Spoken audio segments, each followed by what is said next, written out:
नमस्कार, स्वागत है आप सभी का द वीकेंड शो में। मैं ही आने जो आपके साथ और मैं हूं मेघा चंदन। इस हफ्ते क्या कुछ हुआ आप तक पहुंचाने की पूरी कोशिश रहती है इस प्रोग्राम के जरिए। और अगर इस हफ्ते की बात की जाए मेघा स्पेसिफिकली, तो कोविड के केसेस जो हैं वो फिर से बढ़ते हुए नजर आ रहे हैं। हालांकि आश्वासन दिया जा रहा है कि पैनिक करने की जरूरत नहीं। अगर यहाँ पे एडमिनिस्ट्रेशन की बात करें तो उनकी ओर से भी तैयारी जो है वो लगातार की जा रही है। पर फिर भी अगर देखा जाए तो जहाँ ये स्टैट्स 1000 के आसपास था हफ्ते 10 दिन पहले, वहीं अभी इंडिया में सैटरडे सुबह तक का जो डेटा सामने आया है, आपको बता दूं 6155 केसेस जो हैं वो रिकॉर्ड किए गए पूरे देश भर में। वहीं जम्मू कश्मीर की बात करें तो यहाँ भी काफ़ी ज़्यादा केसेस जो हैं वो नज़र आ रहे हैं। मेघा, इसके चलते एडमिनिस्ट्रेशन क्या कुछ करती हुई नज़र आ रही है जम्मू कश्मीर में, बताएं। जी, आपको बता दें कि जिस तरह से अगर बात करें कोविड की, तो कोविड के केसेस पूरे देश की तरह जम्मू कश्मीर में भी काफ़ी संख्या में जो है वो सामने आ रहे हैं। और इसका नतीजा जो है वो ये निकला है कि बीते 24 घंटों में जो है जम्मू कश्मीर में एक कोविड के चलते डेथ भी हुई है। वहीं अगर हम एडमिनिस्ट्रेशन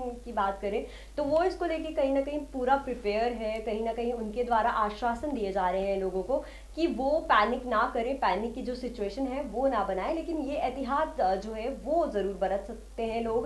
और वहीं अगर हम बात करें मुख्य सचिव अरुण कुमार मेहता की, तो उनके द्वारा जो है ये बीते दिन आश्वासन दिया गया है कि लोगों को पैनिक नहीं करना चाहिए। और ये सब सिचुएशन जो हैंडल करने के लिए एडमिनिस्ट्रेशन पूरी तरह से तैयार है, क्योंकि पहले की अगर वेव्स की बात करें तो एडमिनिस्ट्रेशन की तरफ से पूरी तरह से तैयारियां जो है वो की गई हैं। अगर बात करें जम्मू कश्मीर में, तो जम्मू की अगर स्पेसिफिकली बात करें तो कई फ्लू सेंटर्स बनाए गए हैं। कोविड से लड़ने के लिए जो है पूरी तरह से मॉक ड्रिल किया जा रहा है, मॉक ड्रिल आयोजित किए जा रहे हैं ताकि किसी भी तरह की पैनिक सिचुएशन ना हो। और अगर सिचुएशन जो है वो वर्सन हो भी जाती है तो उससे पूरा तरह से कैसे कंट्रोल करना है वो किया जा सके। जी बिल्कुल मेघा, जैसे आपने जम्मू कश्मीर के बारे में बताया कि यहाँ एडमिनिस्ट्रेशन क्या कुछ करती नजर आ रही है, तो यहाँ मैं कुछ डेटा भी जो है वो शेयर करना चाहूंगी। जहाँ सैटरडे सुबह तक का जो इन्फॉर्मेशन सामने आई, जम्मू कश्मीर में लगभग 95 केसेस जो हैं वो रिकॉर्ड किए गए। और अगर पिछले दिन से कंपेयर करें तो लगभग डबल आप कह सकते हैं कि केसेस एक दिन में देखने को मिले।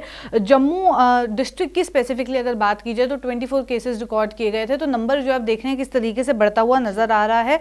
हालांकि एडमिनिस्ट्रेशन का कहना है कि पैनिक करने की जरूरत नहीं है, मॉक ड्रिल्स ऑर्गेनाइज करवाई जा रही हैं। इवन जम्मू कश्मीर में नहीं, पूरे देश भर में मॉक ड्रिल्स जो हैं वो ऑर्गेनाइज करवाई जा रही हैं, इसको ध्यान में रखते हुए कि अगर केसेस फिर से बढ़ते हुए नजर आए तो आगे किस तरीके से स्टेप्स जो हैं वो उठाए जाएंगे।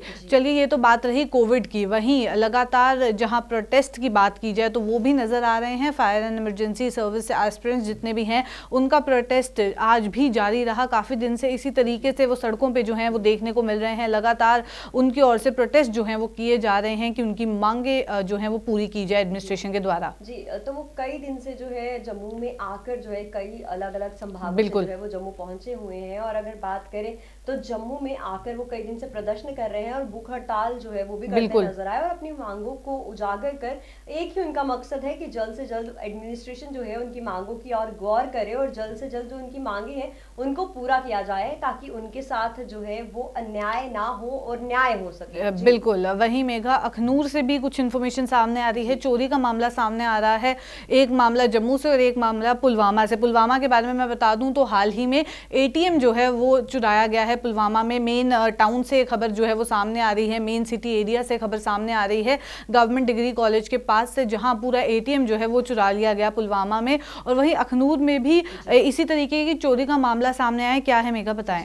जिस तरह से बता दें, अखनूर में जो है कई दिनों से मंदिरों की जो है जितनी भी भक्तों की आस्था जुड़ी होती है काफी ज्यादा मंदिरों से, तो वहां एक के बाद एक चोरी जो है वो होती नजर आ रही थी। जिसके बाद अखनूर पुलिस की अगर बात करें तो पूरी तरह से इस पूरे सिचुएशन को हैंडल करने के लिए और किस तरह से ये चोर जो है चोरी को अंजाम दे रहे हैं उससे पूरा काबू करने के लिए कई जो उनके द्वारा छापे जो है मारे जा रहे हैं। और जितने भी संदिग्ध लोग थे उनसे भी पूछताछ की जा रही थी ताकि इस पूरे मामले की गहराई तक जा सके। और इसका नतीजा ये निकला है, उनके हाथ में कामयाबी आई है और उन्होंने जो ये चोर है पूरा इसका बांडा फोड़ करके 5 चोरों को पकड़ा है, जिनसे आपको बता दें 38,000 के करीब जो है वो उनसे नकदी भी बरामद की गई है। आपको बता दें कई गुना जो नकदी है उन्होंने खर्च भी कर दी है। जो पैसे उन्होंने चोरी किए थे वो कहीं ना कहीं उन्होंने काफी ज्यादा खर्च भी कर दिए हैं, लेकिन उनसे और भी जो मामले हैं उन पर भी पूछताछ की जा रही है और कहीं ना कहीं वो कबूल कर चुके हैं, जो भी उन्होंने क्राइम्स किए थे वो कबूले हैं। और आपको बता दें ये जितने भी चोर पकड़े गए हैं, कई इसमें से स्थानीय थे और कई जो है वो कश्मीर संभाग के जो है वो पाए गए हैं। जी, ये तो बात रही चोरियों को लेके क्या कुछ देखने को मिला पूरे जम्मू कश्मीर में।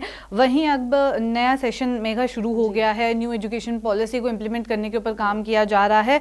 तो आपको बता दूं, जहां बजट की बात की जाए तो काफ़ी फंड्स जो हैं वो रिलीज़ हुए हैं, 1500 करोड़ के आसपास फंड्स जो हैं वो रिलीज़ हुए हैं ताकि जम्मू कश्मीर में न्यू एजुकेशन पॉलिसी को इम्प्लीमेंट किया जाए। प्लस जो टेक्नोलॉजी, जो इंटरनेट की रिक्वायरमेंट रहती है आजकल, जिस तरीके से पढ़ाई की रिक्वायरमेंट है, उसको देखते हुए अब ये कहा जा रहा है, कुछ प्रपोजल्स जो हैं वो सामने रखे हैं। मैं आपको बता दूं, लगभग 40 रोबोटिक लैब्स जो हैं वो बनाने के लिए कहा गया है कि अलग अलग डिस्ट्रिक्ट्स में, हर डिस्ट्रिक्ट में 2 रोबोटिक लैब्स जो हैं वो बनाई जाएं। हर एक क्लासरूम में आपको स्मार्ट क्लासरूम्स के ऊपर तो फोकस किया जा रहा है, पर इंटरनेट फैसिलिटी भी मिले।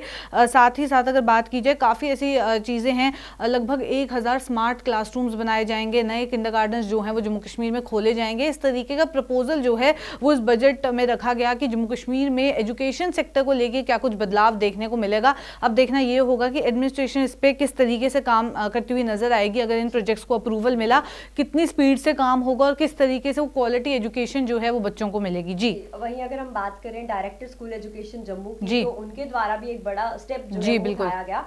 आपको बता दें, जिस तरह से नेशनल एजुकेशन पॉलिसी की बात करें तो 6 साल के बच्चे को एडमिशन मिलनी थी फर्स्ट क्लास में। तो कहीं ना कहीं उन बच्चों के लिए ये साथ जो है ये कहीं ना कहीं अन्याय हो रहा था, जो 5+ थे लेकिन 6 नहीं थे। उनका जो साल वेस्ट ना हो, आपको बता दें डायरेक्टर स्कूल एजुकेशन जम्मू की तरफ से एक बड़ा फैसला लिया गया और उनके माँ बाप को एक राहत दी गई कि अब जितने भी 5+ जो स्टूडेंट्स हैं वो 6 जो है फर्स्ट में एडमिशन ले सकते हैं। कहीं ना कहीं उनके लिए काफी ज्यादा राहत की ये खुशी है। आपको बता दें, जिस तरह से अगर बात करें तो कई कंप्लेंट्स जो है इसको लेकर कर रहे थे कि कैसे उनके बच्चे, पेरेंट्स बहुत परेशान थे इसको लेकर, बहुत ज्यादा परेशान थे इसको लेकर कि कैसे उनके जो बच्चे अब 3 साल से उन्होंने अपना प्री प्राइमरी स्कूल की अगर बात करें तो वो कंप्लीट किया, उसके बाद उनके जब फर्स्ट में एडमिशन लेने की बारी आई तो वो अपना 1 साल कैसे वेस्ट कर सकते हैं, क्योंकि 1 साल का अगर गैप पड़ जाए किसी भी स्टूडेंट की एजुकेशन में तो वो कहीं ना कहीं काफी ज्यादा गलत हो जाएगा। तो उसी को लेकर पेरेंट्स काफी ज्यादा परेशान थे और वो भी इसको लेकर अगर बात करें तो कंप्लेंट्स कर रहे थे, जिसके बाद डायरेक्टर स्कूल एजुकेशन जम्मू द्वारा ये बड़ा